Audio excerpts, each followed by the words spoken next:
Okay.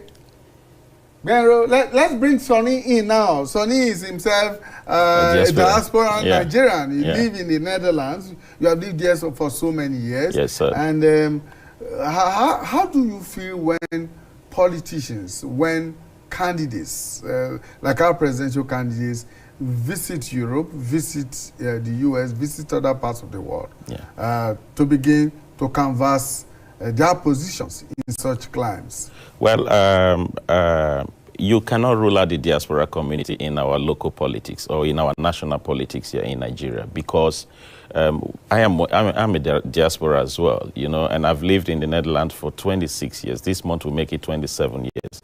Now, you have to look at it from two dimensions. One is the business angle, the foreign direct investment angle, and then on the second hand, you have to look at it that whatever happens in Nigerian politics affects us, whether directly or indirectly. Now, you know, we remit money back to our people back home in Nigeria, and thanks to social media, we are very much involved in the political process. There is always discourse in public places, in ceremonies, where people talk about what is happening back in Nigeria. Now, if we do not partake in the election process in Nigeria, it will turn out to affect us at the end of the day.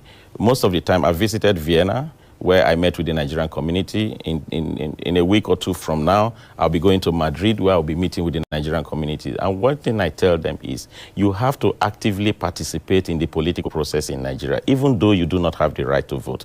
Now, what we have to do, we are a strong force. You just mentioned now that we have averagely 15 million Nigerians who are living in the diaspora. I can tell you that the figure is even more than that, because those are legitimate residents of each of the countries where they reside. We have a lot of Nigerians who are not legitimately registered in the country where they are residing. Now, we have a strong force, and we can unite. If we can unite together, we can even change a government by coming together, making contributions, selecting the candidate that we think can represent our interests in the diaspora.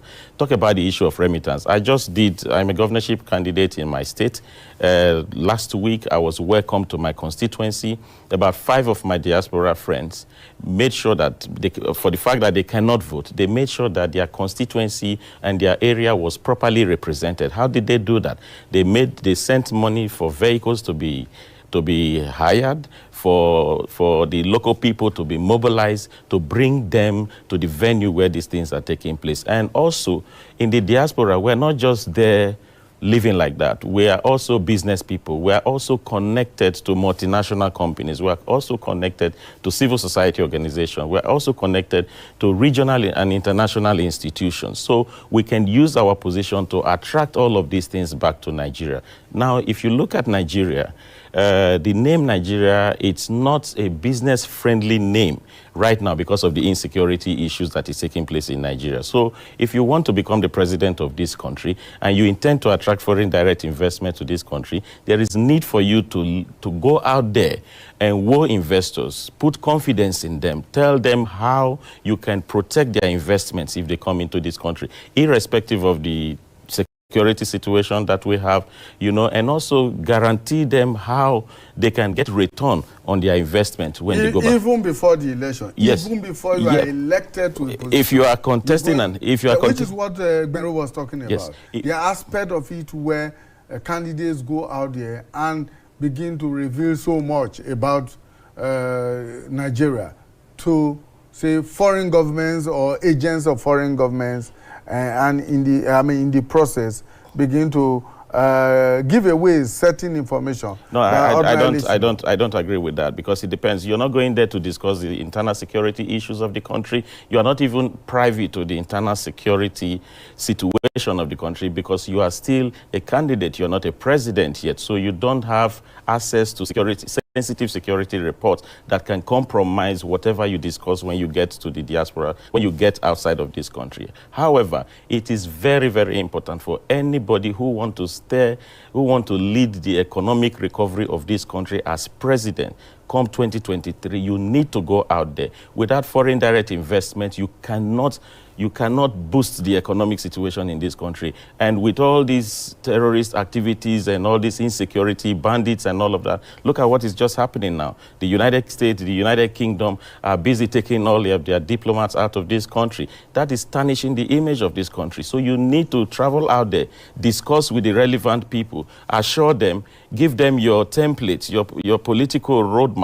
on how you want to lead the country once you are voted into power. If you don't do that before you get into power, how do you then begin to build relationship with these people when you become the president? For me, my blueprint is already out there. In the first 100 days in office, we already know what we're going to do because we've been discussing with the relevant people within the relevant sectors that are needed to be able to drive our economy, drive our socio-political activities in the state in a way that the people can benefit from it. Right here in the studio, Sonny Ofehe is a Netherlands-based Nigerian, is a politician and environmentalist, a renowned environmentalist for that. He's done a lot of work on the environmental situation in the Niger Delta in Nigeria. Thank you so much, Sonny, for finding time to join us at such very short notice. Thank you very much. Wish you the very best. Thank you very much. That's our program for today. Please join us again on Tuesday when we bring you a fresh edition and hopefully a complete package of the program, Road to 2023. I'm Imoni Amarere. Bye for now.